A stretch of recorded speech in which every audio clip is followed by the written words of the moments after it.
മന്ത്രിമാരുടെ മൂക്കിന്റെ താഴെ ഉജ്ജ്വലമായ ഒരു സ്ത്രീ മുന്നേറ്റം, സ്ത്രീ തൊഴിലാളികളുടെ ഒരു മുന്നേറ്റം നടക്കുകയാണ്, ഒരു പ്രക്ഷോഭം നടക്കുകയാണ്. അത് കണ്ടിൽ നടക്കുകയാണ് സർക്കാർ. ഇപ്പം അവരെ വെയിലത്ത് നിർത്തി, മഴയത്ത് നിർത്തി, പെരും മഴയത്ത് ടാർപോളിൻ ഷീറ്റ് ഉപയോഗിച്ചുകൊണ്ട് അവർ സമരം ചെയ്യുകയാണ് സർ. 26,000-ലധികം വരുന്ന ആശാ തൊഴിലാളികളുടെ പ്രതിനിധികളാണ് അവരെ സമരം ചെയ്യുന്നത്. കർഷക തൊഴിലാളികളുടെയും ഒക്കെ കൂലി വർധന വേണ്ടി സമരം ചെയ്ത ഒരു പാർട്ടി, മെയ് ദിനം ആചരിക്കുന്ന ഒരു പാർട്ടി ഈ തൊഴിലാളി സമരത്തെ കണ്ടില്ലെന്ന് നടിക്കുകയും അവരെ പരിഹസിക്കുകയും ചെയ്യുകയാണ് സർ.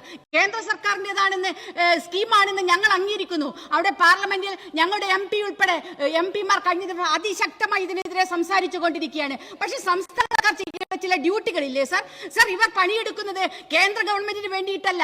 ഈ ആരോഗ്യ മേഖല നമ്പർ 1 നിലനിർത്താൻ രാവും പകലും പണിയെടുക്കുന്നവരാണ് ശ്രീ ആശാ വർക്കർമാർ.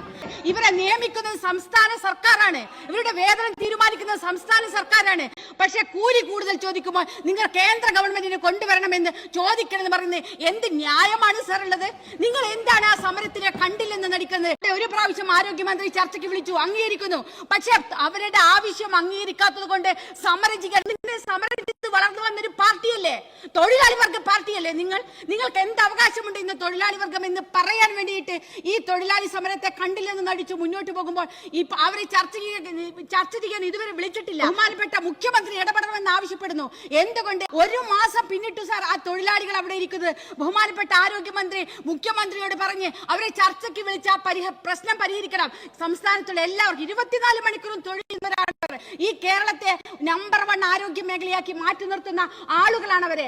അത് ചർച്ചയ്ക്ക് ചെയ്യാൻ തയ്യാറാകണം. അത് കഴിഞ്ഞ് മറ്റ് സംസ്ഥാനങ്ങളെ കണക്ക് നിരത്തുകയല്ല വേണ്ടത്. ആ കണക്ക് കൊണ്ടല്ല അവര് മറ്റ് സംസ്ഥാനങ്ങളിലല്ല പണിയെടുക്കുന്നത്, ഈ കേരളത്തിലാണ്. ഈ കേരളത്തിൽ പണിയെടുക്കുന്ന തൊഴിലാളികളെ കണ്ടില്ലെന്ന് നടിച്ചു പോകാൻ വേണ്ടി സാധിക്കില്ല സാർ.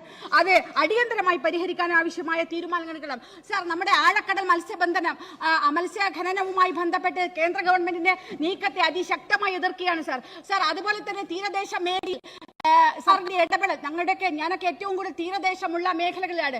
കടലിൽ പോയി മത്സ്യബന്ധനത്തിന് ഏർപ്പെടുത്തിരുന്ന ആളുകൾക്ക് എന്തെങ്കിലും സംഭവിക്കുമ്പോൾ അവർക്ക് നഷ്ടപരിഹാരം കൊടുക്കുന്നതിന്, അവരെ തോണി ഉൾപ്പെടെ നഷ്ടപ്പെടുമ്പോൾ, ബോട്ട് ഉൾപ്പെടെ അപകടത്തിൽപ്പെടുമ്പോൾ അവർക്ക് നഷ്ടപരിഹാരം കൊടുക്കാൻ ആവശ്യമായ നടപടികൾ ഉണ്ടാകുന്നില്ല സാർ. ഏകദേശം 185ഓളം ആളുകൾ കഴിഞ്ഞ വർഷം കോഴിക്കോട് ജില്ലയിൽ മാത്രം മരണപ്പെട്ടിട്ടുണ്ട്. പക്ഷേ ആ തൊഴിലാളികൾക്ക് ആവശ്യമായ നഷ്ടപരിഹാരം കൊടുക്കാൻ സാധിക്കുന്നില്ല സാർ. എന്റെ മണ്ഡലത്തിൽ ഒരു ഫൈജാസ് എന്ന് പറയുന്ന ഒരു ചെറുപ്പക്കാരൻ, ഒരുപക്ഷെ ബഹുമാനപ്പെട്ട മന്ത്രിക്ക് ആ പേര് ബൈഹാർട്ടായിരിക്കും. ഞാൻ നിരവധി പ്രാവശ്യം മന്ത്രിയുടെ ഓഫീസിലും വകുപ്പിന്റെ ഓഫീസിലും കയറിയിറങ്ങിയതാണ്. പക്ഷേ അത് കൊടുക്കാൻ സാധിക്കില്ല. 20 വയസ്സായ ഒരു ചെറുപ്പക്കാരനെ കൊടുക്കാൻ സാധിക്കില്ല എന്ന് പറഞ്ഞ് മുഖ്യമന്ത്രിയുടെ CMDRF-ലേക്ക് മാറി 5 ലക്ഷം കൊടുക്കുമെന്നാണ് സർക്കാർ പറയുന്നത്. എവിടെയാണ് സാർ 5 ലക്ഷം കൊടുത്തിരിക്കുന്നത്? എന്താണ് സാർ ഇതിൽ ചെയ്തിരിക്കുന്നത്? ഒരു അനൂപ് എന്ന് പറയുന്ന ഒരു ബോട്ട് തകർന്നിട്ട് അതിന് വലിയ കൊടുത്തോ? എന്തിനാണ് സാർ ഈ അപേക്ഷ വാങ്ങി വെക്കുന്നത്? എന്തിനാണ് സാർ ഇവിടെ സബ്മിഷനുകൾ അവതരിപ്പിക്കുന്നത്?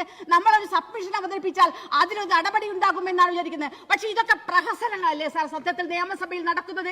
ഈ പ്രഹസനങ്ങൾക്ക് പരിഹാരം ഉണ്ടാക്കാൻ വേണ്ടി എന്ത് നടപടി സർക്കാരിന്റെ മന്ത്രിമാരുടെ ഭാഗത്തു നിന്നുണ്ടാകുന്നുണ്ട് എന്നുള്ള പ്രധാന ചോദ്യം ഇരിക്കുന്നത് സാർ. KSRTC-യും വലിയ പ്രതിസന്ധി നേരിടുകയാണ്. മന്ത്രി ഒരുപാട് ഇടപെട്ട് മുന്നോട്ട് കൊണ്ടുപോകുന്നുണ്ട്. പക്ഷേ എന്റെ മണ്ഡലത്തിലൊക്കെ KSRTC നാട്ടിൻപുറങ്ങളിലേക്ക് KSRTC ബസ്സുകൾ ആവശ്യപ്പെട്ടുകൊണ്ട് നീക്കം കൊടുത്തിട്ട് അതിനൊരു പരിഗണന ഉണ്ടാകുന്നില്ല സാർ. ഫീസിബിൾ അല്ല എന്ന് പറഞ്ഞ് താഴെത്തട്ടിലെ ഉദ്യോഗസ്ഥന്മാർ റിപ്പോർട്ട് കൊടുക്കുന്നു. എന്തടിസ്ഥാനത്തിലാണ് സാർ ഫീസിബിൾ അല്ല എന്ന് പറയുന്നത്? 1-2 ദിവസം ഒരു വണ്ടി ഓടിച്ചിട്ട് അല്ലെങ്കിൽ ഒരു മാസം ഓടിപ്പിച്ചിട്ട് നിങ്ങൾ ഫീസിബിൾ അല്ല എന്ന് പറഞ്ഞാൽ ഞങ്ങൾ അംഗീകരിക്കാം. പക്ഷെ അങ്ങനെ പോലും കൊടുക്കാതെ ഇത് നിരസിക്കുന്നത് എന്തിനാണ്? ഞങ്ങൾ ഈ അപേക്ഷകൾ തരുന്നത് എന്തിനാണ്? MLA-മാർ ഇതുപോലെ മന്ത്രിമാരുടെ അടുത്ത് പോകേണ്ട ഒരു സാഹചര്യം ഉണ്ടാകുന്നത്? ഇത്തരത്തിലൊരു പ്രശ്നങ്ങൾക്കും പരിഹാരം ഉണ്ടാക്കാൻ വേണ്ടി സാധിക്കുന്നില്ല സാർ. ഒന്നുകൂടി അടിയന്തരമായിട്ട് നമ്മുടെ ബഹുമാനപ്പെട്ട ആരോഗ്യമന്ത്രി വലിയ തോതിൽ എഫേർട്ട് എടുക്കുന്ന മന്ത്രിയാണ് എന്നറിയാം. ഒന്നുകൂടി ആവശ്യപ്പെടുകയാണ് സാർ. ആശാ വർക്കർമാരുടെ, ആ തൊഴിലാളികളുടെ ഒരു മാസമായി വരുന്ന ആ സമരം അവസാനിപ്പിക്കാനുള്ള അടിയന്തര ഇടപെടൽ സർക്കാരിന്റെ ഭാഗത്തുണ്ടാകണം. ഇരട്ട ചങ്കുണ്ടായാൽ പോരെ സാർ, ആ ചങ്കിൽ ഇത്തിരി മനുഷ്യത്വം ഉണ്ടാകണം. എങ്കിലേ ഈ തൊഴിലാളികളുടെ സമരത്തെയൊക്കെ കണ്ടെന്ന് നടിക്കാൻ വേണ്ടി സാധിക്കും. ഉണ്ടാകണം എന്നുകൂടി അഭ്യർത്ഥിച്ചുകൊണ്ട് ഈ ധനാഭ്യർത്ഥനകളെ എതിർത്തുകൊണ്ട് അവസാനിപ്പിക്കുന്നു.